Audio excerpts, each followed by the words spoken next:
Like, sub, share, speak.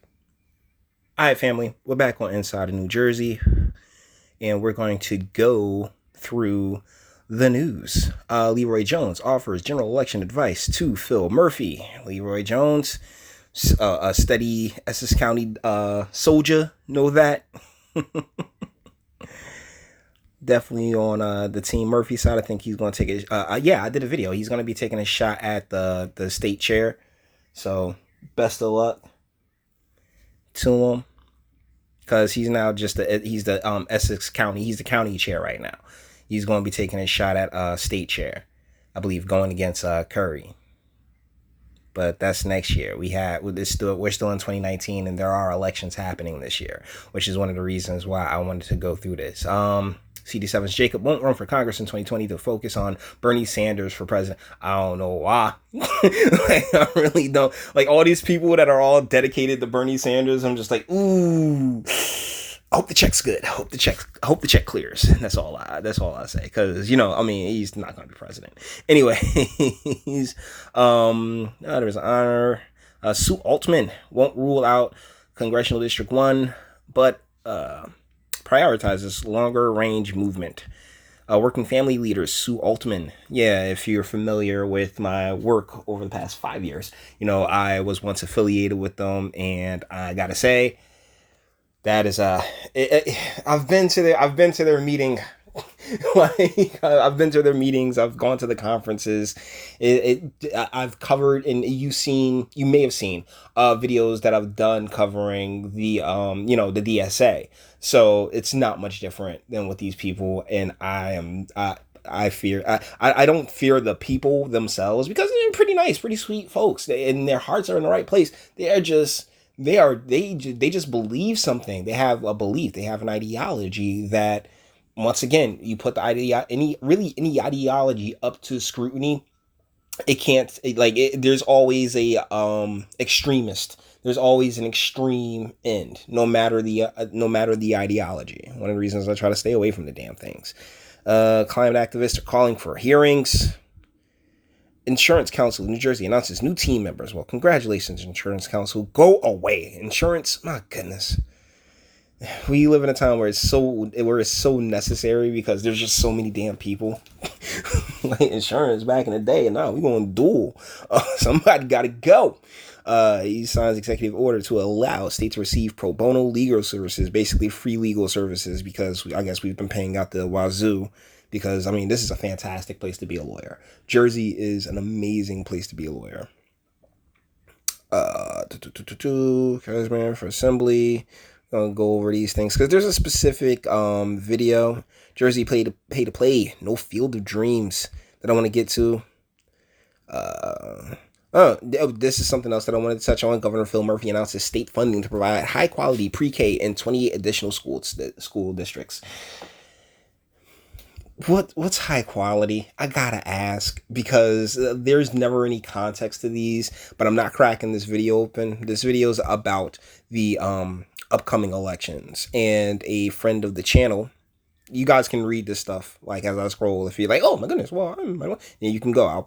You know what I'll do? I'll try to leave a link to this page in the description. Shout out.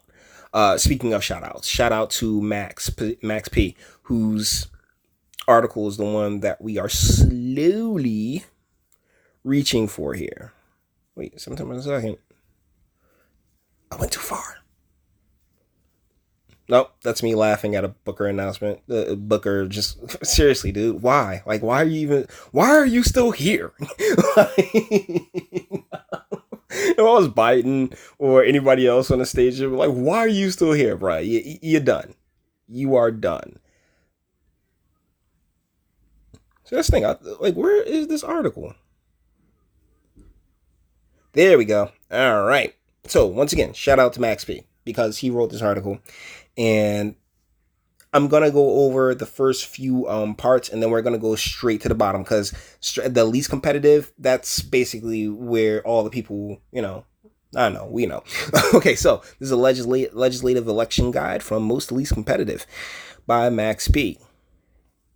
As much as you might try to turn this legislative election cycle into the Iliad or the Odyssey, it still feels like Mallrats. Huh. I actually like that movie. As enticing as it is to look up at the sky and see rosy fingered dawn, it lacks epic implications. That said, those incumbent assembly people and the people who stepped up to run against them would probably offer different opinions. If you examine the list of all 40 legislative districts below, ranked from most competitive to least, you'll find an overriding narrative: Republicans on defense, which really shouldn't be the case. Had Governor Phil Murphy gotten his way and convinced the legislature to back a millionaire's tax, maybe we would have a different plot in front of us. But the saturation of President Donald J. Trump at the national level and the combined effect of multiple election cycles favoring Democrats contribute to very good vibrations for the majority party. That, and plus, over the New Jersey Democrats are insanely better organized than New Jersey Republicans, and they also have a better what's the name? They have better faces, and they're in power in very specific places that that's definitely locked in, entrenched, and ain't going nowhere. And they also did the whole vote by mail thing this year as well. So I mean, powers that be going to keep that power secure, bro. Make no mistake. Certainly, well-funded Republicans will try to change the narrative and note that the dangers of one-party rule. That's what the incumbents plan to do in Legislative District 21 as they head into the teeth of this year's general election cycle. Democrats in the legislature are so strong on the post-Christie Trump era that their sport of choice is beating the governor in an ongoing game of political monopoly. Republicans would seem to be sufficiently irrelevant not to worry about. Only the Democrats have a chance to put more boots on the ground, and the boots can trample all over Allbird sneakers. So we'll go through, let's do the top three most competitive, and then the top three least competitive, and she's not terrible. Let's go. So this is Legislative District 8. Incumbent Assemblyman Ryan Peters and his running mate, retiring Sheriff Gene Stanfield, won the GOP nomination for Legislative District 8 in the 2019 primary election. Incumbent Assemblyman Joe Haworth lost. Unsatisfied with the supermajority in the assembly, Democrats want more. The party's people, otherwise known as the engine room of South Jersey power broker George Norcross III, sniffs an opportunity in Burlington County, where U.S. Rep. Andy Kim last year turned out an incumbent Republican Tom MacArthur, and Democrats took control of the countywide freeholder board for the first time in 44 years. In 2016, Hillary Clinton defeated Donald Trump in Burlington 55% to 40. In desperate self-protection mode, the GOP, with new chairman Sean Erlin, want to restore. This is La Placa. Okay. You're not terrible on the eyes there, La Placa.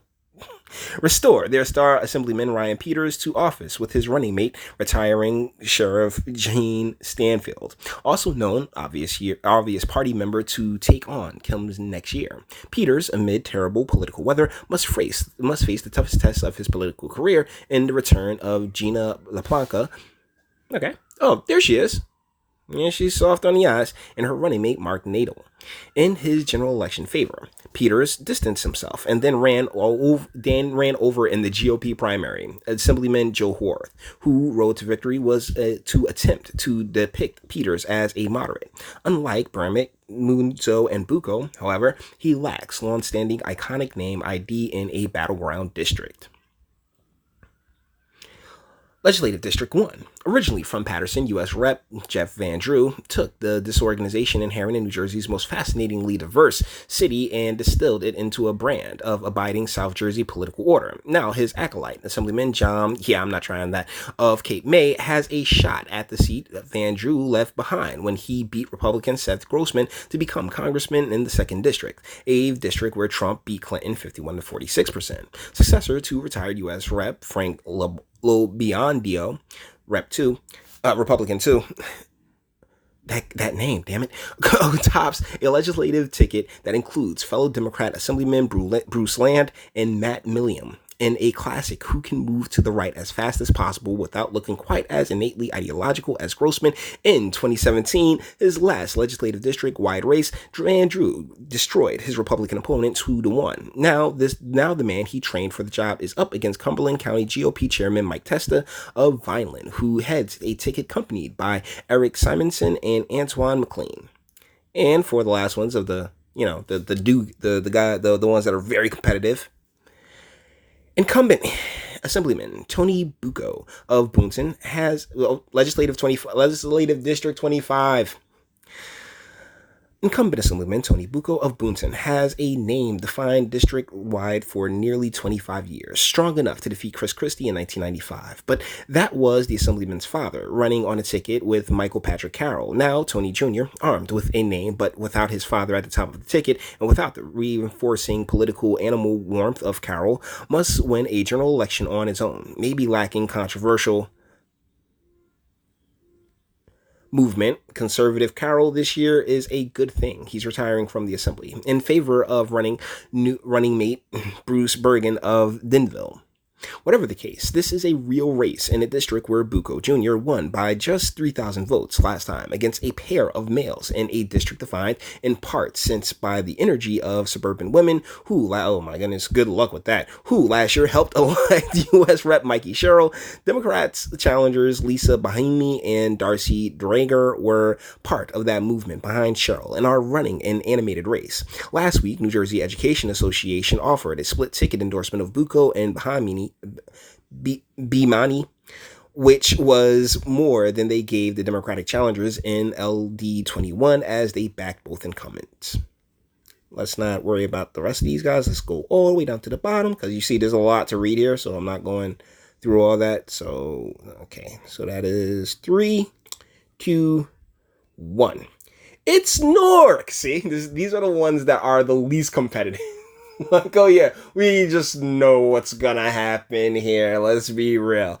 It's Newark, where there's a lead pipe contamination crisis, but it's also among the most Democratic Party strong cities in the state. Assemblywoman Elena Marin and Assemblywoman Shanique Davis Spite also have the high-performing, county-connected North Ward Democratic organization behind them. They should make easy work, please bear with the cliches at this point, we're almost at the end, of Republican challengers John Anello and Jeanette Veras. There are 2 other candidates in the race to make it kind of interesting. Nichelle Velasquez and Yolanda Johnson, both running on the slogan of jobs and equal rights. Yeah, there's all that, these places... Like, we're like, I don't want to call it bottom of the barrel, but, you know, particularly like, you know, just our urban communities are, totally brainwashed into a lot of, like, I don't want to say brainwashed, but have been manipulated since birth to believe certain things that, Legislative District 32, just as they will in Legislative District 33, the forces of Senator Nick Sacco will run the drill here behind Assemblywoman Angelica Jimenez and Assemblyman Pedro Mieja in a district where Democrats have more than 55 to 10% voter registration edge. See, what I tell you, way better organized, particularly in the urban spaces. Republicans have put up Ann Caroletta and Francesca Corelli, 2 words, not happening. Forget about Fabian. The Republican Legislative District 33. The Republicans could bring in a ticket composed of Elvis and Pink Floyd. It's not happening here. This is a 10% Democratic district battened by State Senator Brian P. Stack from Bob Menendez, who people are roaming the streets with mail pieces and palm cards when most of the rest of the world has the covers pulled over its head. On paper, Assemblyman Raj, I'm not trying that, and Assemblywoman Annette Chaparro face Republicans Holly Luck and Fabian Rohina. Yeah, got that right. But will be more preoccupied with the numbers in neighboring LD 32 than their general election opponents district-wide, no matter how many Bo Diddley songs the GOP remakes. Yeah, that's the reason why I want, because you can see where you got Jersey City. Come on, man. Like Elizabeth, Hillside. Come on, man. Seriously. East Orange. Bruh, like the Republican Party in these spaces is just non-existent, and you have all of these people who are just like, oh my goodness, well, you know, vote yourself out of Democrat. Well, where the hell are Republicans? They're being lame. So, with that being said, guys, this one went on way long enough.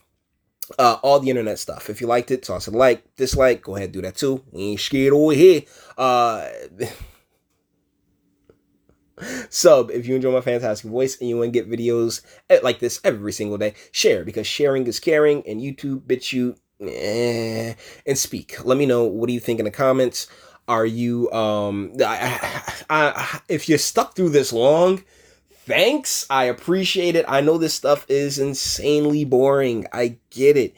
But it's important, and these are the reasons why, like, you're like, oh my goodness, oh, Trump, Trump, Trump, Trump, Trump. Oh, this is how you end up with Trump, because it's 50, like, yeah, you got all the, like, everything's so compartmentalized, and everything is so in such neat order here when you're willing to look at it from the bird's eye view, as far as New Jersey politics are concerned.